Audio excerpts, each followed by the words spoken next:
Yeah, this is an exciting part of the evening, ladies and gentlemen. This is the culmination of a lot. This is where dreams are made. The counter.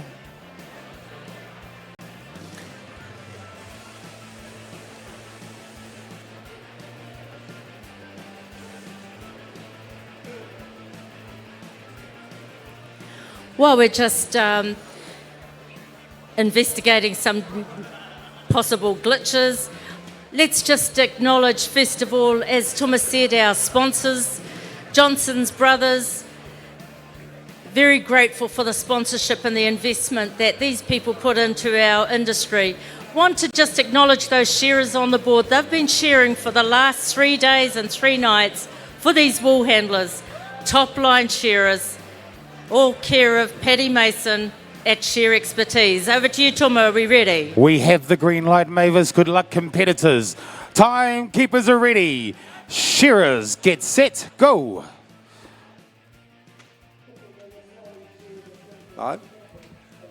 Righto, ladies and gentlemen, the last night of the Golden Shears, and we're into the Johnson's Brothers World Qualifying Finalists. We're down to the last 4. We've had about 4 from the north and 4 from the south contested, and now we're down to the top 4. The best in New Zealand at the moment, and on stand 1, table number 1, Pagan Karodia. Pagan is the top-ranked wool handler in the South Island at the moment, and this lady has been on fire. She's been working away nicely and all the way through, just quietly. She hasn't made any waves. She's just done the business, and of course, it's all paid off for her. And actually, when you look at the other folks in this final, she is the form horse. She's the girl that's actually got the reputation on her side. Very, very stacked with a lot of kudos. She's been recently crowned a master wool handler, so Pagan is really the one to watch.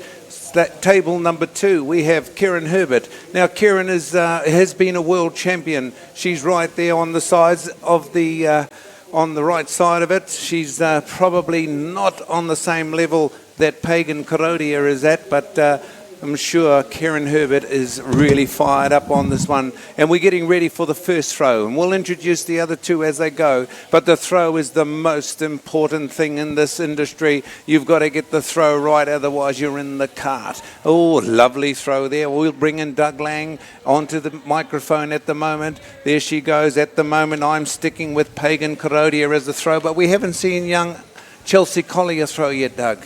Well, that just about takes it, of course. Cherise there is broken just a little bit. She's got a bit of trouble there, but she'll be right. A little bit of break up there from Cherie Alabaster, and they go back to the table. There she is. This is what it's all about. The training that Mavis has talked about. The dreams are made, fields of dreams, and this is going to happen in the Masterton War Memorial Stadium Hall. Back to the table, back to the shearer. The shearer cleans around the bum of the sheep. There's a little bit of short wool that's got to be taken away, and then a back wool there's got to be placed in a good position so the shearer won't get a tramp on it, and it sets her up nicely for when she gets to throw it, Doug. Yeah, exactly. We've got obviously a very good quality field here. Chelsea Collier has won the titles that the rest have won. I think Pagan's won about 20 titles. Cherie's won something in the order of 60. I think Kieran's won about 40 titles. That's the sort of quality you're dealing with here. That's the quality. Well, the youngest girl in the field would have to be this young lady, Chelsea. I don't even think she's mid-25s, and I'm sure she's got aunties and uncles all over the world just tuned in here tonight at the Golden Shears for the year 2019. The Johnson's Brothers World Qualifying. We want 2 people to go to France. Viva la France. Bonjour, Doug. Indeed, Le Dorat in Central France awarded those championships during the 2017 championships in Vicargill. They had a lot of support there from the French government, and the French ambassador was there for the occasion. Well, that's all right, and I believe they sent out this flash video. I wonder whatever happened to that video. We streamed it here last year, and we screamed about it too, didn't we? Yeah, you can still find it on YouTube. It's still on YouTube. Well, we might be able to get the guys in the tech room, the old nerds in the back room here. They might be able to dig it out of the archives. Up the neck goes the shearer. Cherie Alabaster, the the principal from Taihape, the college there, and I'm sure all her students will be tuned in at the moment and saying, come on, Miss Alabaster. Round behind the other works, the shearer works, and around the ears, there's this kind of wool that's a little bit modulated. It's keeping all the fibre. It's got to be taken out of it. It can't be left with the other ones. And onto the long blow, the shearer works. Here he is. We've got the phones going. That's probably France saying, you've got a spot over here for you, Cherie Alabaster. There she is. She's rolling up the fleece. That's Chelsea Collier. Oh, Doug, this young girl on table number 4 is going well. Exactly. She's been thereabouts for quite a few competitions in the South Island, particularly in recent times, and come up and kept the form up at Uppity and what have you at the weekend. Oh, hell. So she's no flash in the pan. She's done the business. This is the lead up for this young lady. And the 2 place getters to go to France, they get to take home $500 each as well to help with a little bit of spending money on the aeroplane. Wonderful throw there by Pagan Karodia. I can only see 2 points lost on that one, Doug. Exactly. Pagan will be particularly keen here. She only just missed out on the team back at that 2016. They had a final at the Canterbury show, just missed out on the team that went on to win the world title just a few months later. And of course she was very disappointed at that time. The wool is a lot harder this year. They've got a change of breed, haven't they? The wool is coming from white spurs, and that's just out of here. And look at them, they're so well grown, they're full of vigour, the sheep, they're strong animals. The shearers have got a bit of work cut out of them, and their clipping must be close to 5 kilograms of wool. The wool handlers have got to handle 7 fleeces, and back to the table they go. We're on sheep number 4. Onto the long blow, the shearers work, and Cherie Alabaster goes back to the table just watching. The shearers have to keep together, don't they, Doug? Indeed, that's the big thing about this. The shearers have to keep locked together so they can all pretty much finish the shearing at the same time. Of course, those clocks go on from pretty much when the shearer finishes. Well, just to bring the audience into perspective, it looks like there's numbers on the top right-hand side of the screen, and this Pagan Karodia is tracking on the right end of it. Down the other end, Chelsea Collier sitting a little bit high, 36. It's on the right-hand side of the screen. So at this stage, Pagan and Kieran Herbert are looking pretty likely to go on and maintain that lead. Exactly. Kieran was there in 2010 in Wales with Cherie Alabaster. They got the team's title at that stage. Of course, Cherie has 3 titles to her name. She got the individual and the the team's title in Norway back in 2008, and as I said, that team's title in 2010. She's been the world champion, so Kieran Herbert has been a world champion. This Pagan Karodia, the newly crowned master wool handler, has never been into the Worlds, and she's looking very likely, very strong. I think she went away a couple of years ago and said, darn this, I'm coming back and I'm going to take out the titles, Doug. Well, exactly. She keeps in pretty good trim with that shearing that she does as well. Of course, everybody will have seen in that movie a while ago, the docu-movie, She Shears. She was one of the stars, and the other one here is Emily Welch. Onto the first shoulder, the workers go, the shearers go, clip go, the shears boy, click, click, click, and she gets up there. She just takes those little bits of wool around the ears. That's a little bit of wool that shouldn't go in the main line. The wool is worth a lot of money, and we've got Carfield's Prime as a major sponsor here, so we can talk about them marketing your wool. At the moment, it's Johnson's Brothers, the world qualifiers. We want 2 of these 4 fine athletes to go to France in La Dorette. Back to Koro, and here he is getting ready for this next throw. It is Pagan Karodia. She got it, that one there, getting ready. She squeezes the fleece up. Now see how it lands. Look at the beautiful shot we're getting there. We're right at the coal face. Oh, Doug, look at that. There's probably 2 points. There's a little bit, anything the size of an A4 sheet of paper is 1 point. There's probably 1.5, 2 A4 sheets of paper on the side. Indeed. So this lady here, Pagan would have only lost, and we're up here, we're not at the coalface. From where we're sitting, she's lucky to have lost 3 points there. Exactly, and we can see from those points now they are starting to open a bit. There's Pagan's 27 and Kieran 32. They're leaving the others behind a bit at this stage.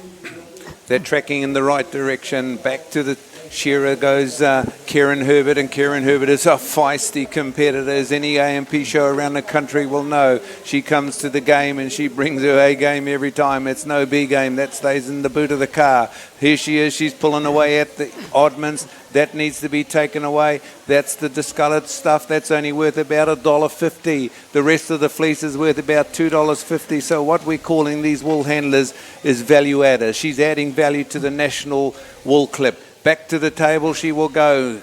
Let's look at Cherie Alabaster. There's one more fleece after this on the table to come. But Karen Herbert is right there. Pagan, we're getting ready for another throw from Pagan Korodia. Here she goes. This is a bigger fleece, Doug. This is going to take some handling. I reckon she's going to struggle with this one. And we will see here. Collier, nice throw. Karen Herbert. These shearers are making a magnificent job for these wool handlers. Here she goes, Karen Herbert.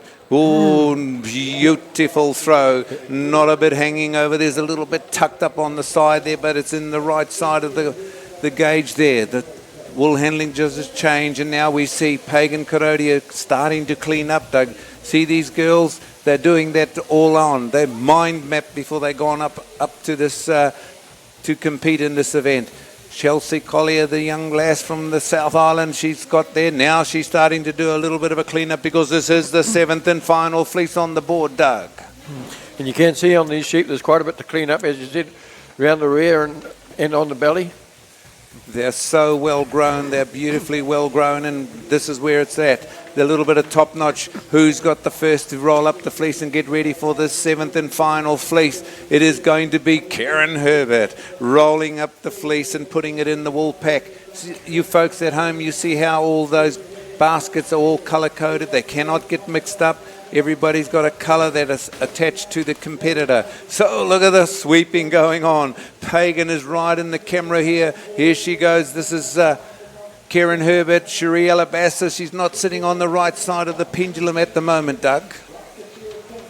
A little bit high, little bit high. Chelsea Collier's a little bit high as well. So really what they've got is three things on their sides. It's the time. It's the way they do the throwing on the board. That's what it all works out. And then a very important and integral part to the points is it's taken out the back and they go through every basket fibre by fibre. Okay, the clock has started. They've got 1 minute and 10 seconds from the time the shearer switches off to clean up. They lose 1 point per second. After that, it's almost 10 points a second or something like that. So it's quite a penalising system. So you've really got to go under that 1 minute and 10 seconds to not incur any penalty points, Doug. Yeah, and at the stage it looks like Pagan's very close to her dream now. She appears to have be pretty much well out in front at this stage. She's way out in front when it comes to the boards, and look at her, she's starting to roll up, but this Cherie Alabaster knows she's probably had a quick glance up at the clocks and realised, shucks, I'm a little bit behind on that number there. We've got to make it up there. So Korodia's only 35 and the closest to her is... First hand, Chelsea Collier. Oh, Chelsea Collier went for the time. She sacrificed a little bit of a clean-up, a little bit of wool left underneath the table, Doug. That's probably going to be penalising stuff. But here we go. Look at that. It's a real clearly Pagan Korodia has come out on top on the boards. One would think so. It's been a very big season for her. Big last 12 months indeed. Well,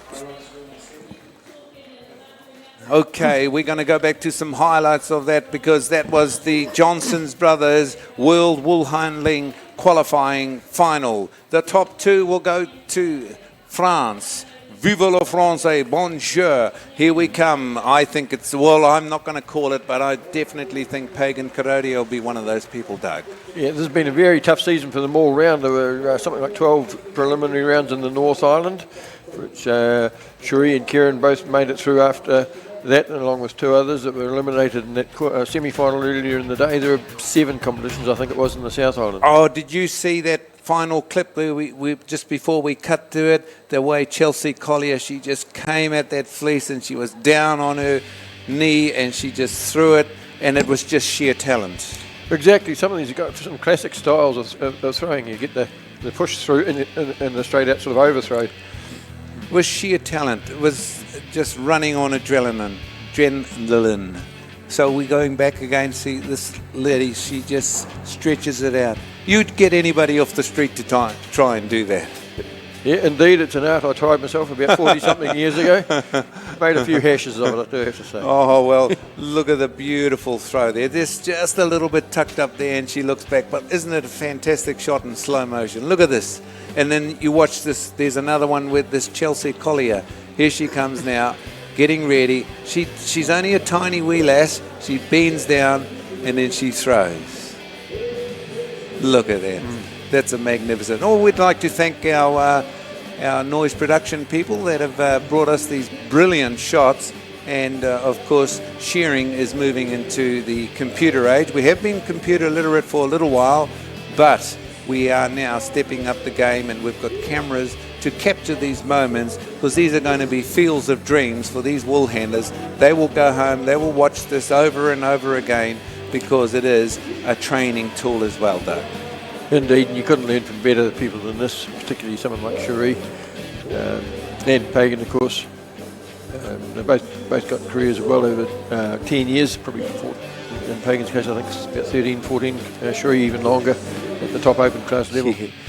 So, Doug, we've come to the end of the Johnson Brothers World Wool Handling Qualifying finalists. We need 2 people out of there to go to France. Who's your picks at the moment? I think we've seen them on tables 1 and 2. You don't think there could be a change when we go into the back and they go through because that Cherie Alabaster, her quality is uncompromising. Yeah. It is just right out there, and there's not a lot in it in the end. Yeah, exactly, and we've seen some changes out the back today, which are quite dramatic. Yes, and we did see that with the Joel Henare. He went through the back there, and all of a sudden he ends up at the bottom of the list. So we're going to really go that, and we'd like to go back to Toby, but the qualifying rounds. And Doug, just before we cross back, what sort of fleeces are they handling in France?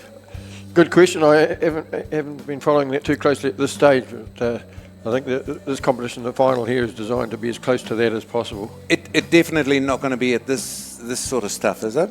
I wouldn't think so. Not quite like that, but yeah. And it's lambs, isn't it? Yeah. Well, maybe a couple of years old. I wonder if we can get that information before we close down the night, what kind of sheep we will be shearing over there and what kind of wool handling we'll be doing. That's a blinging good question for you. You're the stats. You're the stats man.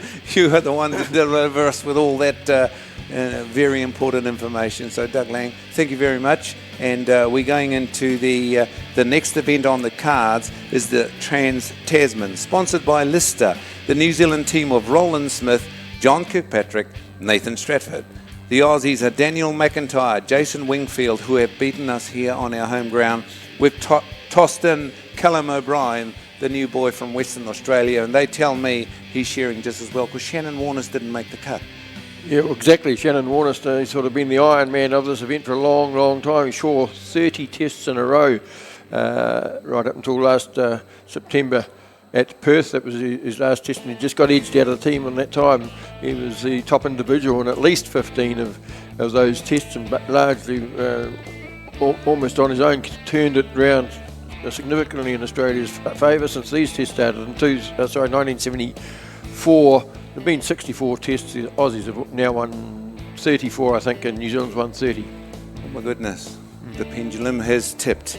And we'd like to acknowledge the contribution that Alan Patterson has made over these years, bringing up these beautiful, big, monstrous merinos. They're as big as elephants, they're as chubby as, and they cut beautiful wool. They're probably cutting about 10 or 12 kilograms of wool. He's probably sitting at home and saying 15. Exactly, that's a lot of wool. You've already seen the guys shearing them this evening in the yes. BGG Rights and Wool final. And see how tough they are. I often wonder whether those merinos should be at the start of that event, but that's another thing. And white spurs for the long wool sheep, and Ngā Tahuna for the second shear. So that's coming up, folks. We're going to cross back to some commercial breaks, and we'll be getting ourselves set up for the Trans-Tasman test, Australia versus New Zealand. Back to you, Toby.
And run around me and to the doctor's steer. I'll never call another girl, I'll stick to her here.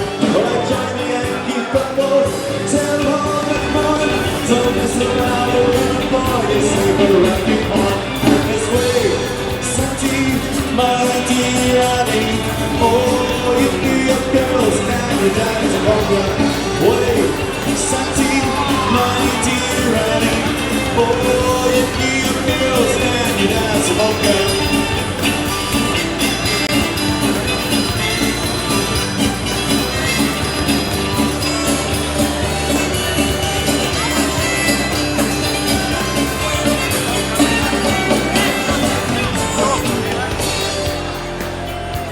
Give them a hand, ladies and gentlemen. That's the Shenanigans. Thank you very much.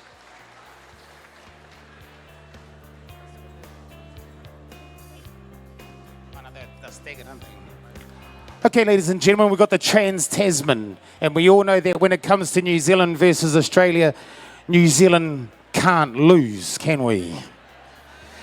But I tell you what,